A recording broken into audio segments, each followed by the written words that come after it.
welcome back to another episode of The Connection. I'm Kristen Brooks, and I'm still drunk from Scranton St. Patty's Day parade.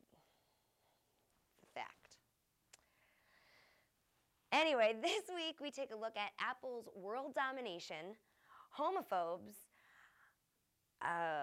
nomophobes, and what I would do if I won $336 million.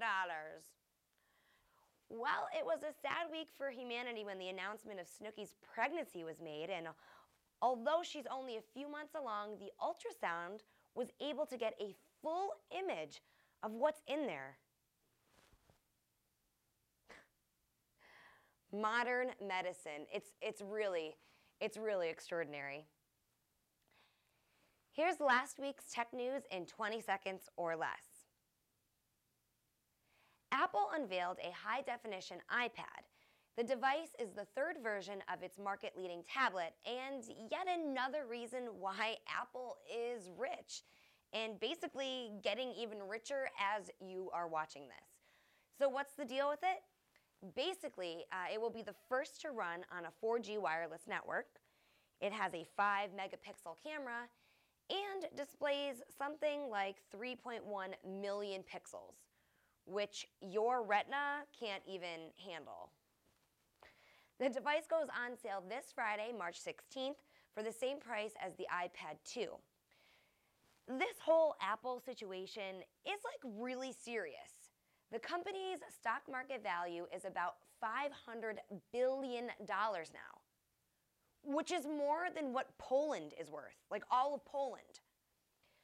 Let's take another look further by asking the question, what other things is Apple worth more than? For starters, Apple is worth more than 1 billion iPads. It's also worth more than the entire retail sales of electricity in the United States and all of the gold at the New York Federal Reserve. I wonder what John McClane would think of this.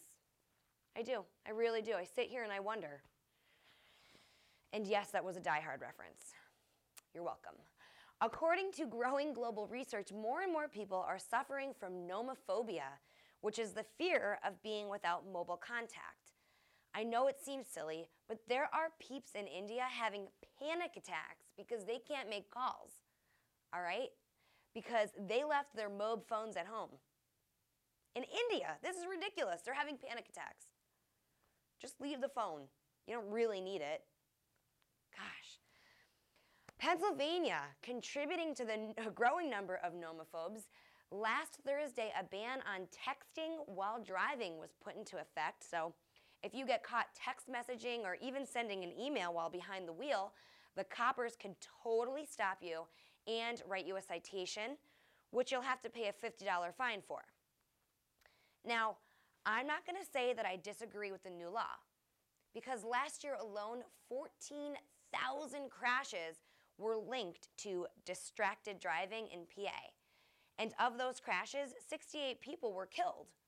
But honestly, how are they going to be able to tell if someone is forwarding an email with funny pet pictures, texting their 20, or just checking the time? We'll see if the county mounties can take care of this and be able to tell the difference. We'll see. Only time will tell. Last week was a sad one in Indianapolis as the announcement came from the Colts that they were releasing Peyton Manning from his 5-year, $90 million contract. 90 mil. Manning was injured last May and didn't play one game all season. And now that he's a free agent, plenty of teams are looking at him, including the Broncos. Sorry, Timmy Tebow. Might want to take a knee and say some extra prayers that Manning doesn't swoop in and totally steal your shine. Is it still called Tebowing if Tebow is actually the one doing it? I wonder. I don't know. I don't know what the answer is.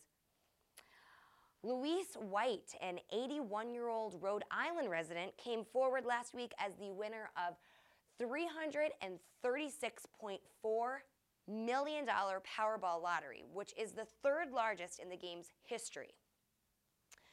Okay, let's think about this. This broad is 81 years old.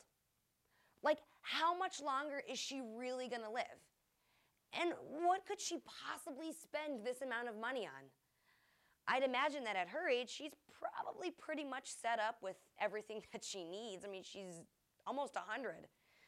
The only things that come to my mind are, I don't know, maybe a bedside commode, a nice little lap blanket, maybe a pair of Stride Right athletic sneakers for support and comfort, or how about a grip and tip holder? And I will let you finish that joke in your head. I mean, come on, I can't possibly be expected to do all the work here. You have to think for yourself a little bit here. Now it's time for what would Kristen do? Remember, again, these are just everyday scenarios, real, fake, personal. Something happens, and I would explain how I would react.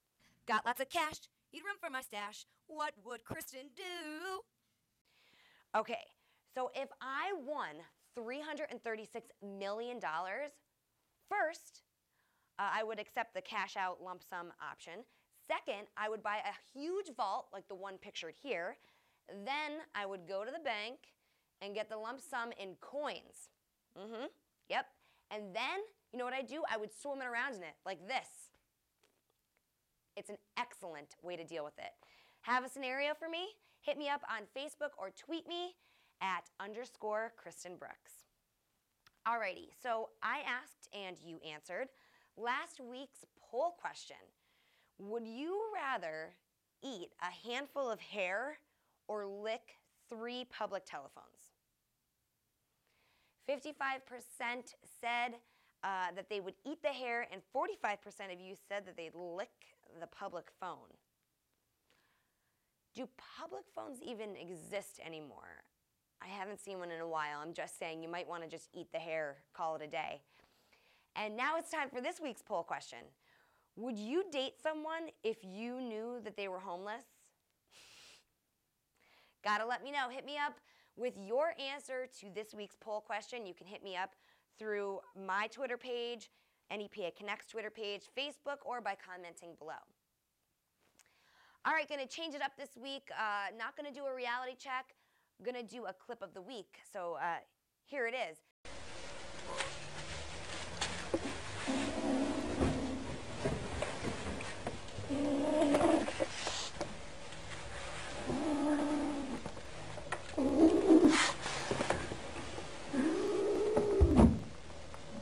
Dai un poco di politico.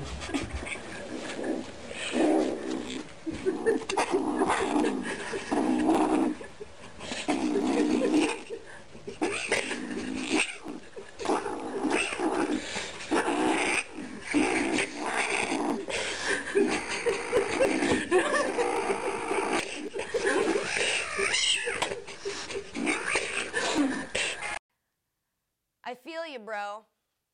That's totally how I reacted when I quit a few years ago. Try playing a game of Pictionary when you're feeling like that. It's physically impossible. Physically impossible. Well, that's our show. Tune in 2 Mondays from now for more of me and everything you didn't know and you didn't need to know right here on The Connection. The device goes on sale. Let me scratch that. The device went on sale this past Friday, March 16th.